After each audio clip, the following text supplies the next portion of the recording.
大家好，歡迎嚟到逆流大叔嘅頻道。贏要谷，輸要縮呢句說話，做投資嘅人聽過，賭過兩手嘅人都聽過。表面上佢好似只係一句操作技巧，但係講到底，佢其實唔係教你點樣博大啲，而係教你點樣唔好死得咁快。點解有啲人一贏可以越贏越多，有啲人一輸就會一路沉落去？今日大叔同你用易經睇清楚呢句格言背後真正嘅核心，唔係膽量，唔係運氣，而係兩個字：知時。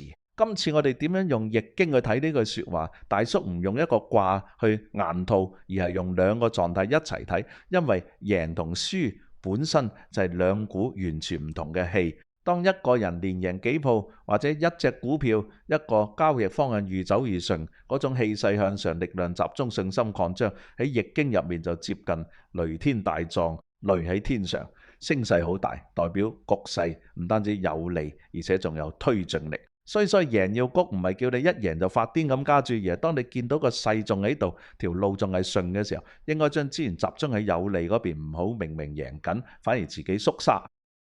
但係易經最犀利嘅地方就係佢從來唔止講進，亦一定講退，因為大狀一去到極致，好容易就變味。易經喺大狀入面有句好出名嘅畫面，叫做驕陽觸犯，不能退，不能遂。意思即係一隻好強壯嘅公羊，覺得自己夠勁，於是一路向前撞，最後對角卡咗喺欄杆度，前又前唔到，後又後唔到。呢句說話其實就係講緊好多人贏錢之後嘅心理變化。一開始你係順勢加碼，但係加加下你已經唔係跟勢，而係跟情緒。你唔再係因為局勢有利而谷，而係因為你覺得自己好準、好叻、好有感覺，所以停唔到手。一個人由贏變輸，往往唔係輸喺起點，而係輸喺最順嘅時候開始自大。咁輸與縮又點解釋？當局勢唔再順，當市場開始反方向行，當你手上嗰個判斷已經唔成立，易經對應嘅狀態就更加接近天山遁。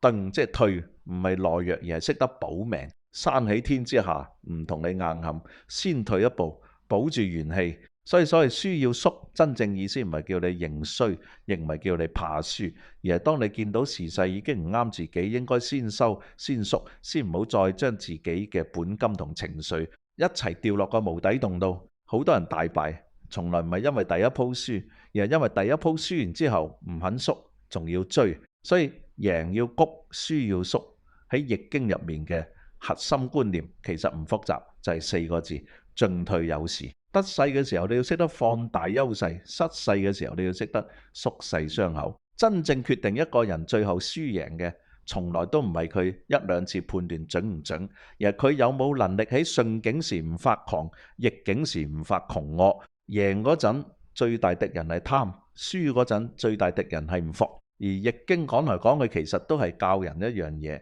你唔好俾自己當下嘅情緒取代咗對時勢嘅判斷。去到呢度，大叔唔想太快話你知應該點做，反而想留幾個問題俾大家自己慢慢咀嚼。第一，當你贏緊嗰陣，你加碼，到底係因為個勢真係仲喺度，定係你已經開始迷信自己嘅手感？第二，當你輸咗之後唔肯縮，你到底係覺得機會仲未完，定係其實只係唔想承認自己睇錯？第三，如果一個人每次贏都谷到失控，每次輸都縮得太遲，咁佢輸俾市場嘅究竟係技術定係人性？第四，所謂高手係咪真係次次都睇得準，定係佢只不過比一般人更早知道幾時應該大步向前，幾時應該收腳？所以易經點睇？贏要谷，輸要縮。佢唔係教你貪，亦唔係教你驚，佢教你嘅係見到勢就順勢，見到唔對路就即刻轉身。識谷唔算本事，谷而不狂先係修為，識縮亦唔算失敗，縮而不亂先叫清醒。如果你中意大叔今日呢個分析，記得訂閱、點讚同分享。我係逆流大叔，同你用易經看透天下大勢。我哋下集見。